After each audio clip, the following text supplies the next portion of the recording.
Assalamualaikum warahmatullahi wabarakatuh. Halo anak-anak, bertemu kembali dengan pelajaran IPS.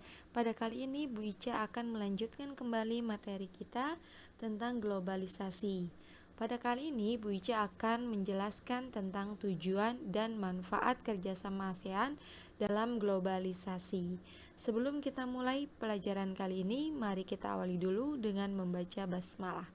Bismillahirrahmanirrahim.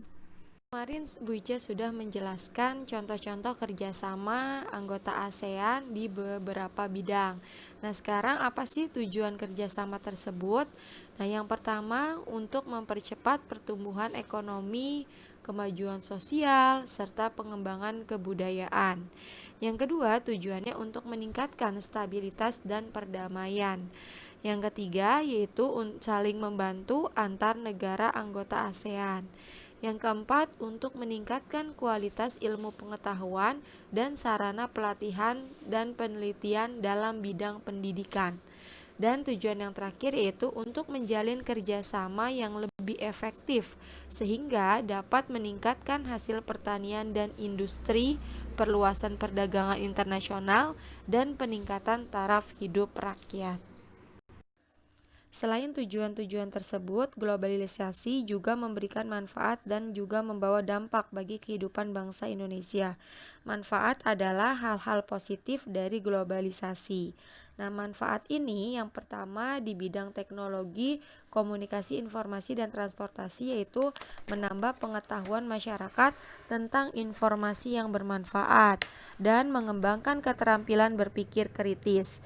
Yang kedua, kehidupan sosial ekonomi lebih produktif, efektif, efisien, sehingga membuat produksi dalam negeri mampu bersaing di pasar internasional. Kemudian mempengaruhi tingkat pemanfaatan sumber daya alam secara efisien dan memuat bangsa Indonesia mampu sejajar dengan bangsa lain. Nah, kemudian manfaat globalisasi di bidang sosial dan budaya. Yang pertama, mempercepat pola pikir masyarakat, melahirkan lembaga-lembaga sosial yang baru, kemudian perkembangan pakaian, seni, dan ilmu pengetahuan, dan yang terakhir yaitu makin beragamnya kebudayaan bangsa. Selanjutnya, manfaat globalisasi di bidang ekonomi. Globalisasi ekonomi ini sesungguhnya didukung oleh sebuah kekuatan yang luar biasa, yaitu yang disebut dengan liberalisme ekonomi, yang sering disebut juga kapitalisme pasar bebas. Kapitalisme ini adalah suatu sistem ekonomi yang mengatur proses produksi dan pendistribusian barang dan jasa. Nah, apa saja sih manfaat globalisasi di bidang ekonomi? Yang pertama, makin mudahnya memenuhi kebutuhan akan barang dan jasa.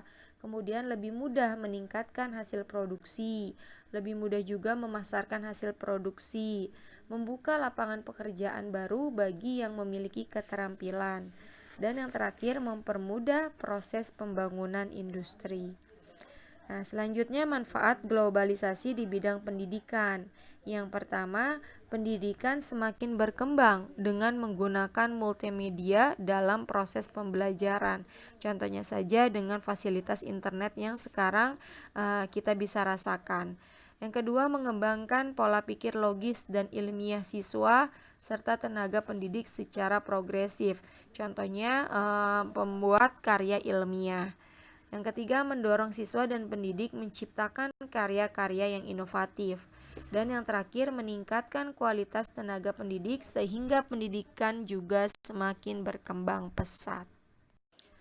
Demikianlah tujuan dan manfaat kerjasama anggota ASEAN dalam globalisasi. Sesungguhnya globalisasi ini berpengaruh pada hampir semua aspek kehidupan masyarakat. Globalisasi terjadi melalui berbagai saluran, diantaranya lembaga pendidikan, keagamaan, industri internasional, kemudian lembaga perdagangan, pariwisata, saluran komunikasi, serta lembaga internasional yang mengatur peraturan internasional serta hubungan kenegaraan.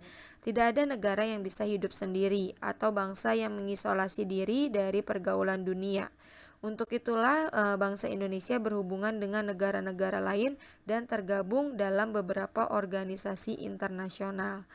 Semoga materi globalisasi ini bisa kalian pahami, dan dengan adanya materi ini semoga kita lebih selektif lagi dalam menyeleksi budaya-budaya asing yang masuk ke dalam Indonesia.